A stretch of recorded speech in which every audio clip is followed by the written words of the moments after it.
Meu nome é Luiz Flávio Sapori, sou sociólogo desde a graduação. Tenho graduação em Sociologia, mestrado em Sociologia, doutorado em Sociologia. Tenho uma trajetória nessa profissão, na verdade um grande amor. Eu sou um sociólogo por inteiro, 100%, né? Apaixonado por essa profissão.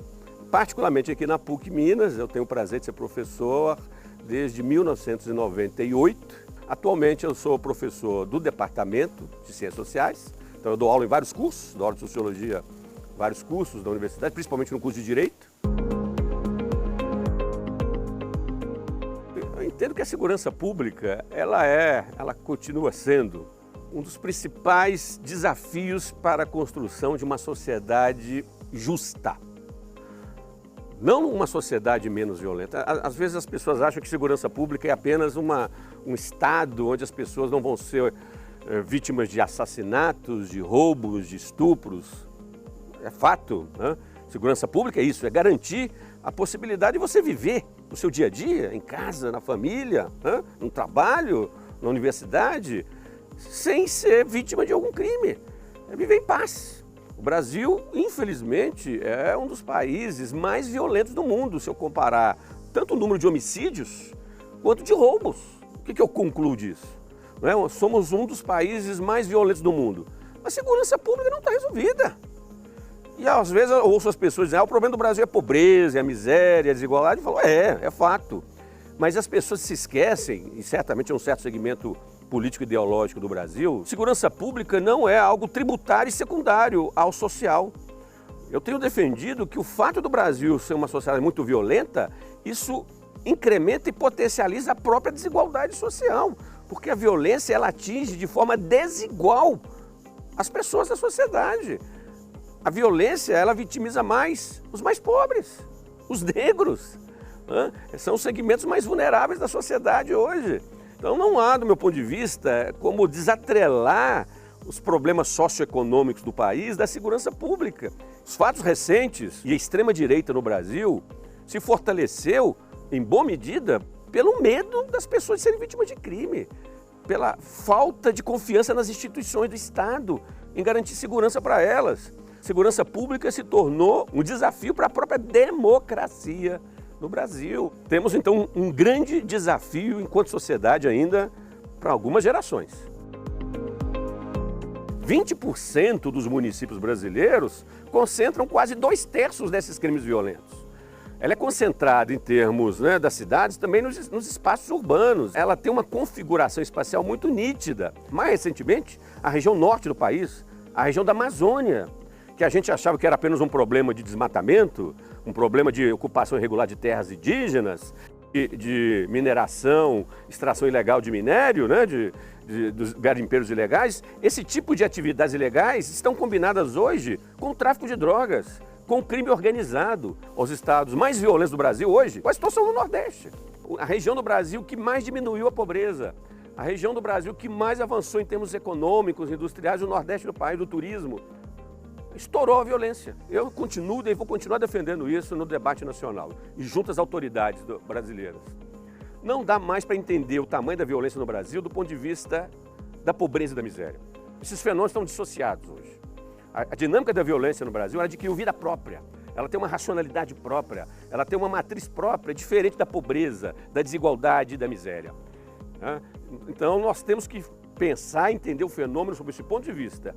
Por isso que aí nós vamos compreender o que está se passando hoje, os supostos paradoxos, né? As supostas contradições, que do meu ponto de vista não são contradições. A prisão, ela é parte de um sistema organizacional, de um network organizacional, que a gente chama de Sistema de Segurança Pública e Justiça Criminal. É o aparato estatal responsável pelo controle do crime. Polícia Militar, Polícia Civil, Ministério Público, Defensoria Pública, Judiciário e prisão. Ela é a ponta do sistema. Quando alguma pessoa me diz que a prisão ela é o mal da modernidade, eu fico lembrando, olha, antes da prisão, existiam as pessoas que tinham os braços cortados, eram decepadas, a pena de morte era em praça pública, era comum. Então a prisão é uma instituição com as suas mazelas, mas ela tem uma importância na sociedade. Ela precisa ser bem administrada.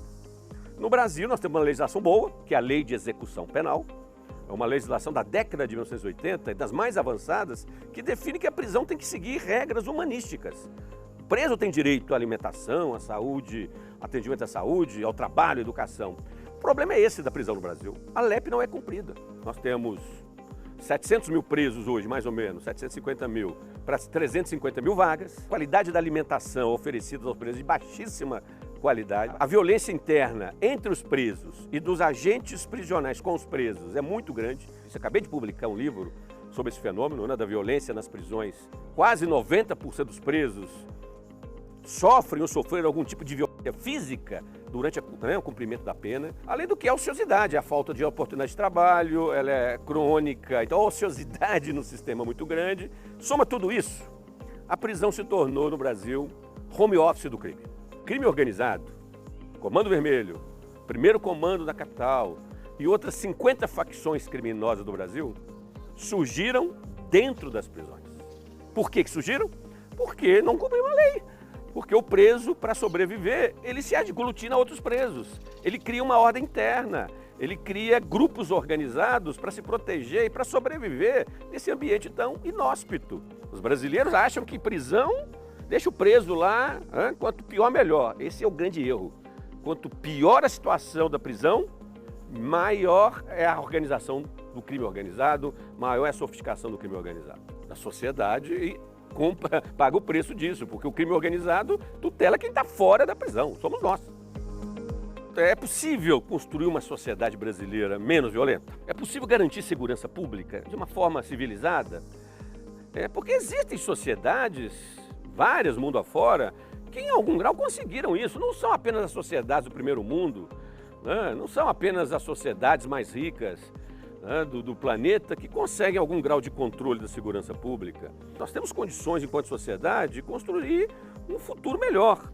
Para isso, precisamos sair primeiro das ilusões, das utopias e ser pragmáticos. E ser pragmático, do meu ponto de vista, é formular e implementar, né, executar políticas públicas consistentes. Não adianta achar que nós vamos resolver o problema da segurança pública combatendo o desemprego. Eu ouço isso demais. Vamos diminuir o desemprego que vai cair os homicídios, os roubos. Não vai. Então, nós temos que ter políticas públicas eficientes, que funcionam, né, e política pública de segurança, com um bom diagnóstico da situação e que possa atuar em duas frentes. Eu tenho defendido isso já há algum tempo. As duas grandes frentes são: você tem que diminuir a impunidade. A lei tem que ser cumprida.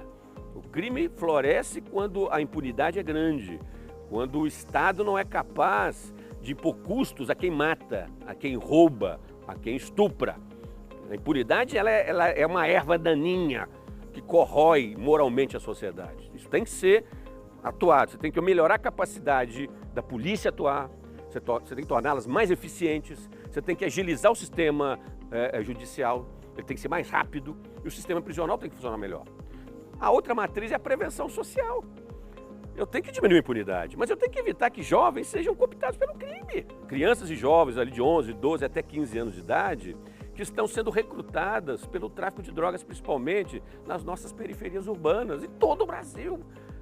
Nós já sabemos como isso funciona, já há inúmeros estudos mostrando como é que esse processo de recrutamento acontece.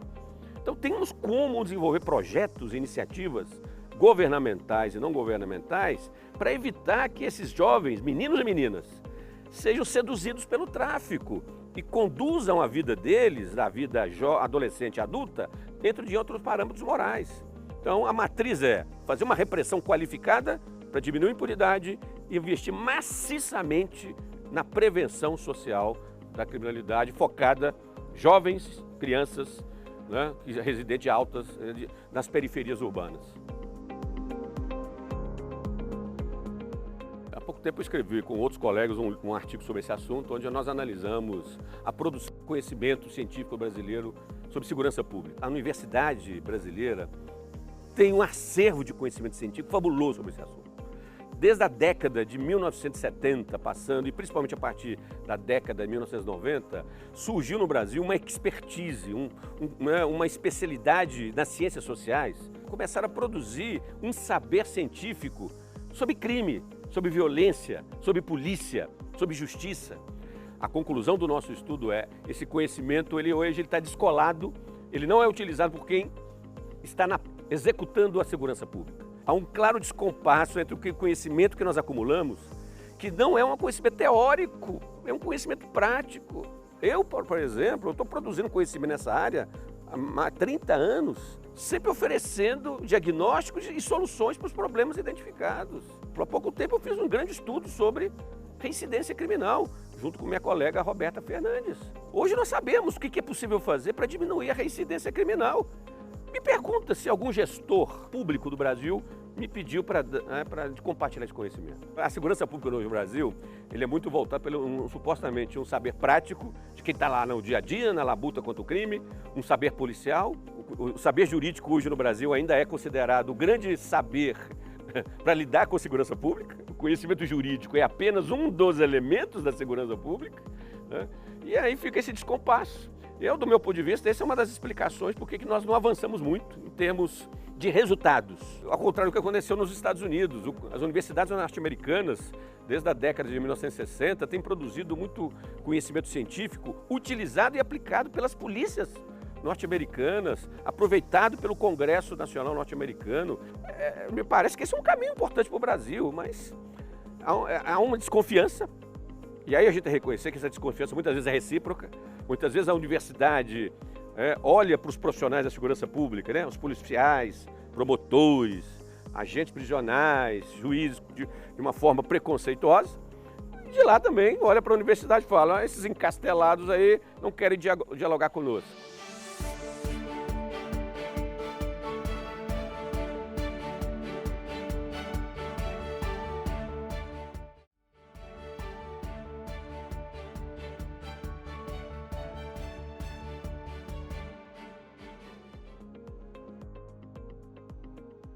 Se a gente comparar com a saúde, com a educação, assistência social, essas três áreas de políticas públicas, elas estão muito mais à frente em termos de planejamento, sofisticação técnica e de resultados do que a área da segurança pública. O sonho nosso é implantar o que a saúde fez e a educação fizeram há algum tempo e a própria assistência social, que são a visão sistêmica, a ideia de sistema único, como tem o SUAS e como tem o SUS.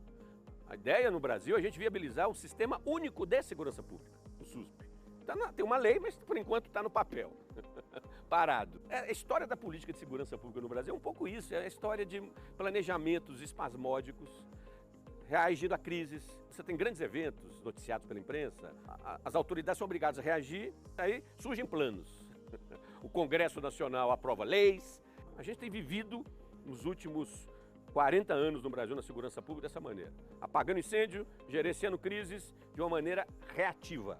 Por isso essa sensação de que o problema é insolúvel. Você gasta dinheiro, faz planejamento e as coisas não acontecem e nada muda. É um planejamento reativo. Ele não antecipa problemas, ele não tem bons diagnósticos.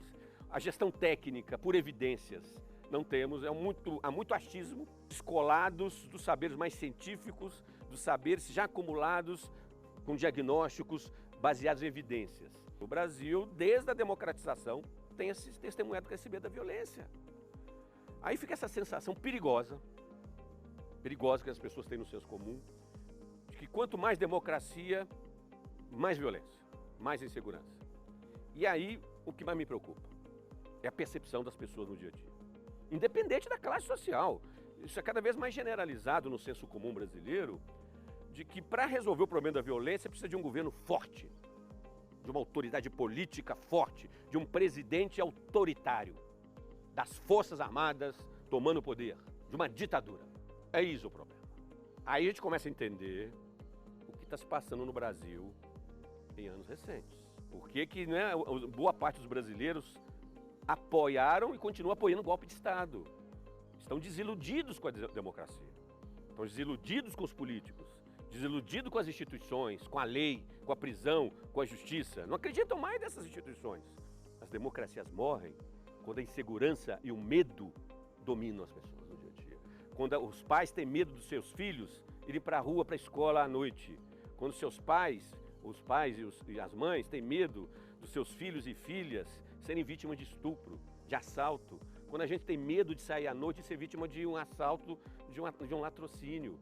Então, resgatar a democracia no Brasil vai depender, sim, do fortalecimento das instituições do Congresso, do Supremo, né, do Executivo, né, das eleições, dos partidos políticos, não há dúvida.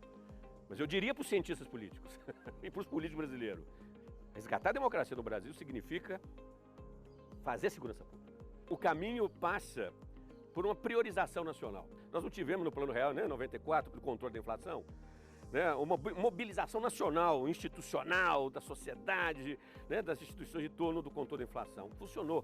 Fizemos isso um pouco em torno da saúde, em torno do SUS. Nós precisamos fazer o meio da segurança pública. Não há nada. A segurança pública continua sendo secundária, residual. Meu primeiro estudo em segurança pública, 88, 89, estagiário do saudoso professor Antônio Luiz Paixão, na Federal de Minas Gerais. Eu ainda menino, 19, 20 anos, estudando polícia em Belo Horizonte. Foi ali que eu comecei a entender, me apaixonar pelo tema, aí no mestrado, doutorado, passei um tempo na Fundação João Pinheiro trabalhando com esse tema, e daí quando eu vim para a PUC, né, montamos, estruturamos o Centro de Estudos em Segurança Pública. Eu nunca priorizei produzir teoria por teoria. Por exemplo, eu estudei há pouco tempo homicídios, os últimos estudos que eu fiz, tentando entender quais são as motivações dos homicídios no Brasil. Eu procurei responder uma pergunta básica, afinal de contas, o tráfico de drogas impacta em que magnitude os nossos homicídios? Para sair do achismo, porque eu só vi o achismo, eu acho, eu penso, eu imagino, vamos para os dados, vamos para a evidência. Eu cheguei ao patamar de 50% dos homicídios, comparando a cidade de Belo Horizonte e Maceió, capital de Alagoas. É o único estudo no Brasil recente sobre isso. Um estudo como esse não é para ficar guardado na academia. Um estudo como esse é para instrumentalizar quem está no dia a dia da segurança pública, para dizer, opa, eu tenho aqui o perfil do fenômeno, aqui eu começo a entender o que estão levando as pessoas a se matarem nesse país, nas nossas cidades. Eu sempre me preocupei em ter um diálogo com o aparato da segurança pública. Desde muito cedo, eu sempre dei aula para a Polícia Militar, sempre me aproximei da Polícia Civil, tive relação com o Judiciário, agora mais recentemente. Estou muito próximo do sistema prisional, do sistema socioeducativo dos adolescentes infratores, dialogo com os gestores, preocupo o tempo inteiro em ter contato com essas pessoas, trazê-los para a universidade. Muitos profissionais da Polícia Civil estão fazendo aqui mestrado e doutorado em Ciências Sociais conosco, porque exatamente nós estamos nesse momento, esse inclusive é o meu tema do momento, como é possível melhorar a polícia de investigação no Brasil. De 100 homicídios, a polícia consegue identificar o assassino em 40 só. Então, olha bem, vamos discutir, vamos produzir conhecimento, vamos tentar entender e propor, quem sabe, um novo modelo de investigação criminal, que tipo de tecnologia pode ser incorporada à investigação. Esse tipo de reflexão é o que eu estou fazendo hoje. Eu, alguns professores da PUC, outros, e delegados, investigadores, escrivães, estão aqui fazendo mestrado comigo, com a gente, nas ciências sociais. É dessa maneira que aos poucos a gente vai superar o gap, esse fosso de conhecimento, né? Aquele conhecimento prático, essencialmente jurídico da segurança pública e a contribuição das ciências sociais. Eu tive 2 experiências, aliás, 3 experiências profissionais junto, né, paralelas à academia, que me deixam muito orgulhoso. E são reveladoras da forma como eu penso a segurança pública, né? Do acadêmico, do teórico, do prático. Eu fui secretário adjunto de Segurança Pública de Minas Gerais por 5 anos, 2003 a 2007. Experiência riquíssima, né? Foi um período que eu me ausentei da PUC, né? Tive licenciado e me dediquei a ser gestor. E aí, percebendo as limitações do conhecimento teórico acadêmico, e falou, pô, tem um conhecimento assim prático de gestão da administração pública. É ótimo. Logo depois eu fui gestor de uma ONG nessa área, o Minas pela Paz, por 2 anos, aí por parte da sociedade civil, pensando nos desafios de uma entidade da sociedade civil, oferecer saídas interessantes para a segurança pública. Coordenei nesse período o Disque Denúncia. Aliás, durante o período que eu fui secretário de Estado, adjunto, eu tenho orgulho de ter sido, não formulador, mas eu ajudei a tornar o Fica Vivo um programa, uma política pública. O Fica Vivo está completando 20 anos. É o programa direcionado para jovens de 12 a 15 anos em áreas de periferia e recrutadas pelo tráfico. O Fica Vivo é o programa maior de prevenção social que oferece, através do esporte, da música, da arte, da qualificação profissional, a oportunidade de uma reconstrução da trajetória desse adolescente em outros moldes. Através do apoio da comunidade, de lideranças comunitárias locais, de oficineiros e financiado pelo poder público. A metodologia do Fica Vivo é única no Brasil, exitosa, premiada internacionalmente, estudada cientificamente, funciona, reduz homicídios, tira jovens do tráfico. Por fim, tive uma experiência como secretário municipal de segurança pública no município de Betim, um dos mais violentos de Minas Gerais, 2015, 2016. Foi outra experiência riquíssima, frustrante, é verdade, eu não consegui realizar muito, mas outra vez, só para ilustrar como eu sempre me preocupei e continuo me preocupando com essa possibilidade de ir também para a prática. Não está descartada a possibilidade de um dia, se eu receber um convite, né, de um governador, de um prefeito, de voltar à gestão. No momento eu estou priorizando acadêmico, mas com o olho lá na gestão.